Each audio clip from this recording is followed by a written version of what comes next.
Hə, siz baxın, yəni mən son vaxtlar indi yenə deyəcəksiniz Rusiya mənbələrinə əsaslanırsınız, amma mənə maraqlıdır. Bunu Ancaq Rusiya mənbələrinə əsaslanır Hürriyyət TV. Buyurun. Hə.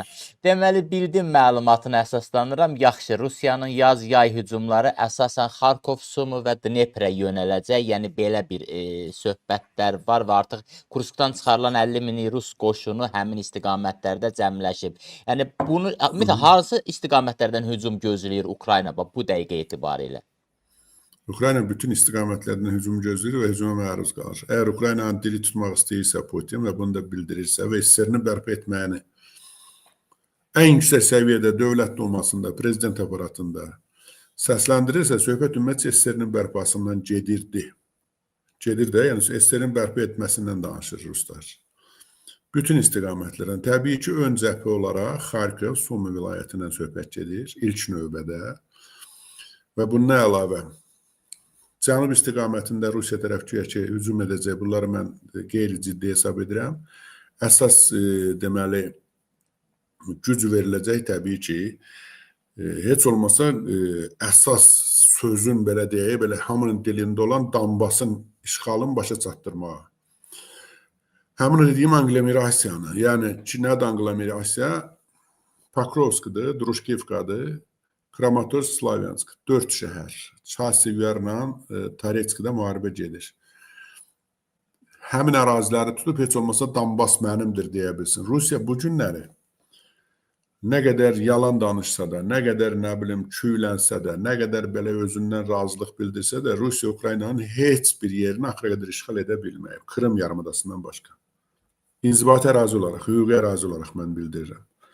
Ona görə Rusiya sualınızın cavabı belədir. Ukraynanın hər yerini tutmaq istəyir.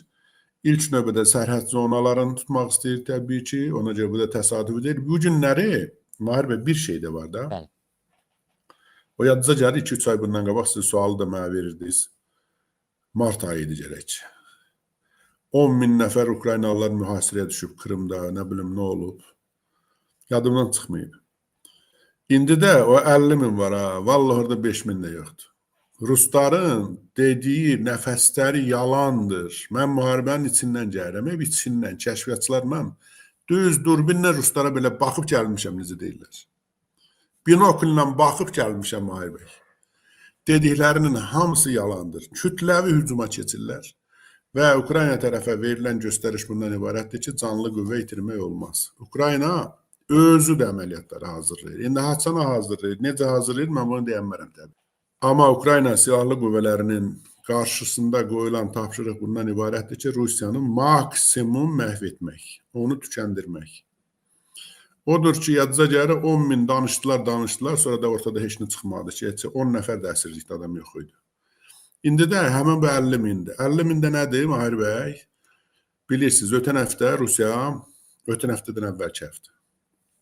Rusiyada bütün şəhərlərdə gəlin, imkandan istifadə edək sizin kanalın vasitəsilə. Rusiyada yaşayan həmvətənlərimizə müraciət edək. Miqrantları yığırlar, 20 min artıq göndərilib müharibəyə. 80 min miqrant Bastırıkın etiraf elədi ki, biz həqiqətən 20 min adamı göndərmişik. Bəli. Özdə kim deyir bunu? Qanuna cavabdeh olan birinci şəxslərdən biri. Rusiya İstintaq Komitəsinin sədri Bastırıkin. Rusiyanın həqiqətləri buralardan ibarətdir. Odur ki, əziz dostumuz Mahir bəy, Rusiyanın dediklərini gəlin ciddi almayaq, biz öz işimizi görək. Öz işimiz nədir? Ukrayna silahlı qüvvələri müharibəsini aparır, bizim sizlə işimiz bundan ibarətdir ki, Rusiyanın dediklərini yox, başqa mənbələrdə. Məsələn, Ukrayna mənbələrindən götürün. Ukrayna saytlarının hamısının tərcüməsi var. Hamısının. Oradan da məlumat götürülsün. Yəni Ruslar dedi. Rusların başına daş düşsün. Ruslar 11 ildə heç nə eləyə bilmir. Ruslarla qutardır, Rus yoxdur. İmperiya yıxılmalıdır, məhv olmalıdır və bütün xalqlar dinc nəfəs almalıdır. Bunun bir dənə adı budur. Daha hansı formadan Putin dedi. Kimdir Putin? Putin kimdir? Dünənləri bax, sizə bir maraqlı, eksklüziv, ilk dəfə deyirəm. Özü şəxs belə deyir, öz kanallarımızdan gələn deyir. Dünən Ukraynalılar biz bilərəkdən efirlərdə belə məlumat yaydıqca Ukrayna 1000 dənə drondan hücum eləyəcək Moskvaya. Eləyəcək özdə, görəsiniz. Amma günün demirik. Hökmən bu olacaq. Yaxın gündə, yaxın zamanlarda. Müdafiə Nazirinin 10 dənə vertolyotu qaçdı Moskvadan o dəqiqə. Kimləri apardılar? Generallar. Kimin imkanı varsa qaçır. Rusiya nə vaxtdan Rusiya olub? Bax, elə bütün müharibələri başqa xalqların hesabına odur. Da Rus hansı bir, tək başına hansı bir müharibə odur? Bir Rus deyilən. O, nə deyirlər ona? Mən nə deyim ona, aşağılamaq istəmirəm. Efirdə aşağılamaq istəmirəm. Belə aşağılaya bilərəm. Çünki başımıza bomba tökürlər. Terror dövlətidir də. Yəni bu fakt budur da. Rusiya ilə İran ikisi terror dövlətdir. Bunu bütün dünya bilir ki, bunların xarici siyasətinin əsas elementi terrordur. Qonşuları qorxuda saxlamaq, belə deyil bəlkə, İran elə deyil, Hezbollahı İran saxlamır, Hamas saxlamır. Elədir də, həmən şeylədir. Bir halda ki, siz məni Ukrayna mənbələrinə əsaslanmağa sövq edirsiniz, dəvət edirsiniz, onda mənə maraqlıdır. İlham bəy, Ukrayna mənbələri bu sizin Xarici İşlər Naziri Andrey Sibiqanın Azərbaycana səfəri ilə bağlı nələr yazırlar? Azərbaycan Ukrayna mənbələri var, bu dəqiqə çox tez deyil.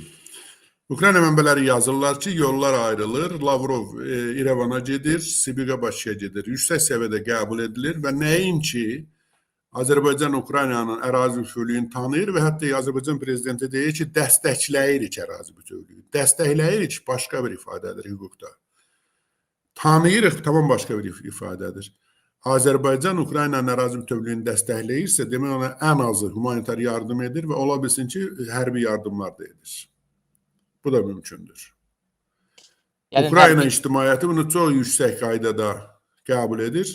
Çox yüksək qəbul edir. Azərbaycan Ukrayna üçün belə deyək, çox həssas bir dövlətdir. Çox vacib ölkədir. Və bu müharibəni Mahir bəy, bizim izləyicilərimiz qəbul edə bilərlər, etməyə bilərlər. Hər kəsin öz işidir. Bu müharibəni iki xalq udacaq. İnşallah. Biri Ukrayna xalqıdır, biri Azərbaycan xalqıdır. Çünki Azərbaycanı 100 illərdir məncənəsində sıxışdıran, şimaldan, cənubdan iki imperiya birləşib, həm də Ukraynanın üstə gəliblər. Rusiyanın və İranın burnunun ovulması Azərbaycanın xeyrinədir. Azərbaycan öz Rusiya ərazisində olan və keçmiş SSR-nin ən qədim məkanları olan Dərbənd istəyə bilər özü üçün. Hər halda ictimaiyyət istəyə bilər, əgər siyasi hakimiyyət buna gedə bilmirsə. O cümlədən cənubdakı qardaş bacılarımız heç olmasa biraz rahat nəfəs alarlar. Bugünkü rejimdən, molla rejimindən biraz rahat nəfəs alarlar. Ona görə Ukrayna Xarici İşlər Nazirinin Bakı səfəri Ukraynanın bütün telekanallarının bir nömrəli məlumatı kimi keçdi. Mən bununla bağlı girin mənim dünənki efirimə baxın, mən sizə göndərmişdim. Birinci sualım və birinci şərh elədiyim məsələ budur. Ermənistan Rusiyanın yanında yer alır, Azərbaycan, Ukrayna qərbin yanında yer alır. Mənim başa düşdüyüm bundan ibarətdir. Ona görə ki, demək olar ki, eyni vaxtda Lavrov İrəvanda idi, Sibiha bir gün gecə olsa da, deməli, Andrey Sibiha da Bakıda idi. Aydındır, yeri gəlmişkən Zelenski İlham Əliyevə göndərdiyi təbrik məktubunda Rusiyaya qarşı mübarizədə Ukraynaya beynəlxalq dəstəyi yüksək qiymətləndirir və biz Azərbaycanın dövlətimizin suverenliyini və ərazi bütövlüyünü beynəlxalq hüququn əsas prinsiplərinə uyğun olaraq dəstəkləməsinə, eləcə də humanitar yardım göstərilməsinə görə minnətdarıq. Belə ifadələr yazmışdı bu milli müstəqillik günü ilə bağlı təbrikində idi. Amma məncə silah məsələlərindən çox danışmayaq, çünki onsuz da Rusiya mənbələrində Azərbaycanla Heç heç da vermir. Azərbaycanda hardan artıq silah verir. Bu bir. İkincisi də niyə versin? Çünki Ukrayna onsuz da yaxşı təchiz olunur. Doğrudan mən bunu tam məsuliyyətlə bildirirəm. İnandırıram sizi, bir il bundan əvvəlkindən bəlkə 3 dəfə yaxşı təchiz olunur. Onda bizə çay qaşığı ilə verirdilər. Çox dəhşətli biz vəziyyətlər yaşamışıq. İndi sağlıq olsun, zaman gələr, bundan bağlı danışarıq. Bu günləri Ukraynanın belə deyək də, təchizatla bağlı problemi yoxdur. Mən səmin edirəm ki, şəxsiyyətlə də bağlı yoxdur. Şəxsiyyətlə bağlı olsaydı, Ukrayna orduya çağırışın yaş həddini azaldardı. Bizə lazım olan bundan ibarətdir ki, Rusiya tərəf tükəndirilsin. Və bunu biz bacarıqla edirik. Təbii ki, Rusiya tərəf də bunun qisasını alır, dinc insanlarımızın başına bomba tökür. Amma dinc insanlar da necə deyirlər, hamısının Şengeni var, hamısının nə bilim yerlərini dəyişə də bilərlər, heç kəsə getmiş. Bax, belə bir məsələ. Təsəvvür eləməzsiniz, mən Xarkovda, bilirsiniz də, Xarkov dövlət sərhədindən təxminən 35 kilometr ərazidədir. Hər yer tıxaçdır Xarkovda. İnsanlar getmirlər, köçmürlər, qaçmırlar. Bu belədir. Bütün, hətta məsələn, Slavyanskın özündə, yaxud Kramatorsk, yaxud Druşkivkada, yaxud Bakrovskun özündə getməyən, qaçmayan insanlar var. Deyirlər ki, biz heç ara getmirik. Mənim vətənim, evim buradır. Mən niyə getməliyəm ki? Bax, belə. Biz girişdə Rusiyanın... Təbii ki, gec-tez Azərbaycan müəyyənləşməli idi. Mən çox yaxşı ki, gec də olsa, deməli, Ukraynanın yaxud Qərbin yanında olduğunu bildirir. Bu çox yaxşı bir xəbərdir. Biz girişdə Rusiya memorandumundan danışdıq. Artıq Peskov bu barədə bugün açıqlama verib ki, hələ biz Kiyevə memorandumu təqdim etməmişik. Bunun üzərində iş gedir. Bu çox ciddi layihədir, çox ciddi araşdırmalar və hazırlıq tələb edir. Bu mənada hansısa ciddi sənəd gözləyirsinizmi Rusiyadan? Yox, Mahir bəy, heç bir ciddi və ciddilik gözləməyir Rusiyadan. Təbii ki, yazacaqlar ki, 4 vilayəti bizə verin, NATO-dan imtina edin. Siz də bilirsiniz də, orada nə yazacaqlar. Bəli. Biraz o, necə deyirlər, bəzəhli düzəhli yazacaqlar da. Sadəcə olaraq nəyi dəyişiblər ki? Əgər memorandumda nə isə dəyişəcəksə, onda atəşkəs eləsin də, müharibəni dayandırsın. Yox, heç nə ciddi, heç nə gözləməyin adı yoxdur. Bilirsiniz, Mahir bəy, mən biraz loru danışanam. 2 nəfər ayaq üstə güləşir, yaxud yumruqlaşır. Biri yıxılmayana qədər, ikisi də bir-birinə bərabər müqavimət göstərirsə, heç bir nə atəşkəsdən, nə danışıqlardan, nə müharibənin dayanmasından, davanın dayanmasından söhbət gedə bilmir. Bu günləri real vəziyyət bundan ibarətdir. Hörmətli Mahir bəy, bu günləri səngər və mövqe döyüşləri gedir. Oşunlar üz-üzə durublar, səngərlərdə atışırlar. Yəni, burada kimisə hansısa ordunun xüsusi irəliləməsindən 10 kilometr, 20, 30, 50 kilometr irəliləməsindən söhbət getmir. Ona görə nə atəşkəs mümkün deyil bu günlər. Nə hər hansı bir memorandumun qəbul edilməsi. Tərəflər, o cümlədən, Ukrayna deyə bilməzək, mən istəmirəm atəşkəs. Ukrayna deyə bilməzək, mən danışıqlara getmirəm. Yaxud Rusiya deyə bilmirək, mən danışıqlara getmirəm. Bütün dünya deyir ki, sülh yolu ilə həll edin. Əlbəttə, hamı özünə vid verir ki, göstərir ki, mən danışıqlara gedirəm. Sözün əsl mənasında isə heç bir danışıqların bazı elementi yoxdur. 180 dərəcə fərqli düşüncədir. Rusiya deyir, torpaqları vermənə, Ukrayna deyir, yox, vermirəm. Başqa ikinci bir mövzu yoxdur axı. Elə o məqamın üzərində dayanmaq istəyirdim. Yəni bu sonda, yəni vaxtımız azalıb. Deməli Putin mayın 10-dan 11-nə keçən gecə dedi ki, mən heç bir ön şərt olmadan İstanbulda danışıqları bərpa etməyə hazıram. Lakin həm deməli o göndərdiyi nümayəndə heyətinin səviyyəsi ilə, həm də bir daha 2022-nin yaz protokollarına qayıtmaqla əslində danışıqlar prosesinə real münasibətini ortaya qoydu. Üstəlik arada mənə elə gəlir, əlbəttə, bəlkə də siz fərqli düşünürsünüz. Rəcəb Tayyip Ərdoğanın Türkiyənin nüfuzu da xərcləndi. Valla Türkiyənin nüfuzu ilə bağlı niyə xərcləndi? Mən belə düşünmürəm təxminən. Çünki Türkiyə, belə deyək də, tərəflər üçün bərabər məsafə saxlamaq bacarıb. Halbuki Türkiyə həmişə deyir ki, Krım Ukraynanındır. Ukraynanın ərazi bütövlüyünü tanıyır. Yəni, bunlar vacib məsələdir. Mən deməzdim ki, Türkiyə xüsusi hansısa bir nəsə bir zədə aldı. O ki qaldı, Putin nələrsə deyir, Mahir bəy, bilirsiniz, Trump axır ki, bir dəfə düzün deyib ki, bu xəstədir.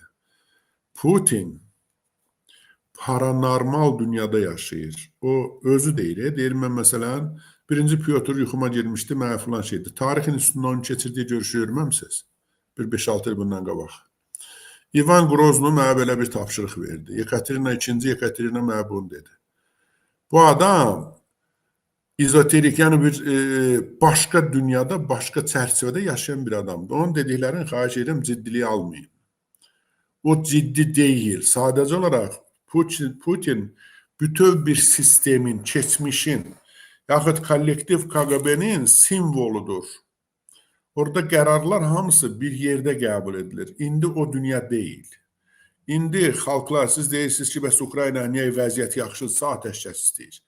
Ona görə istəyir ki, hər bir ölən şəxs Ukrayna vətəndaşıdır. Hər bir şəxs faciədir. Ən azı bir ailənin faciəsidir, ən azı.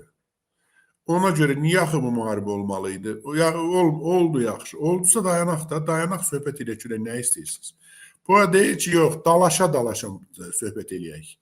Belə şey də olmur axı, müharibə. Deyir, müharibə gedə-gedə ateşkəs olmadan deyir, biz danışıqlar aparaq. Ateşkəs olmadan sən nə ilə? Mən sənlə, necə deyirlər, dalaşıram, həm də sənlə nəyi razılaşdıra bilərəm ki? Bizə Ukraynanın istədiyi bundan ibarətdir ki, bir ay heç olmasa ateşkəs olsun, onda heç olmasa hamı bir otursun, bir fikirləşsin ki, nəyi eləmək olar?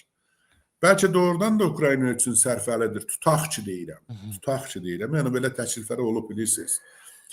Qərbi Şərqi Almaniya məsələləri. Şərqi Almaniya bilirsiniz də, Almaniya Demokratik Respublikası. Bəli. Qərbi Ukrayna, yəni biz dövlət olaraq 80-82% ərazi ilə doğrudan bəlkə NATO üzvü olaq, yaxşı bir dövlət quraq, ondan sonra da o şərqi də qarışdıraq özümüzə. Belə variantlar da var. Şimali-Cənubi Koreya variantından danışırlar. Nə bilim filan, 50 dənə təklif var.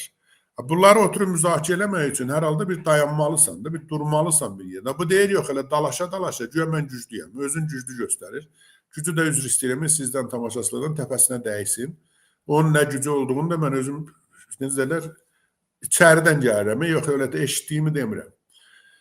Və belə müharibə heç nə dəyişən deyil. Bu yaxın aylarda müharibənin şiddəti getdikcə artacaq. Çünki hər tərəf, o cümlədən Rusiya tərəf nəyi varsa özünü sıxıb, belə necə deyirlər, gərginləşib Ukraynanın üzərinə gələcək. Yəni bu belədir. Aydındır. Elxan bəy, çox sağ olun, təşəkkür edirəm, minnətdaram efərimizə qonaq oldunuz. Sağ olun, sağ olun. İnşallah növbəti görüşlərə qədər. İnşallah. Hörmətli Hürriyyət TV tamaşaçıları, sizə də təşəkkür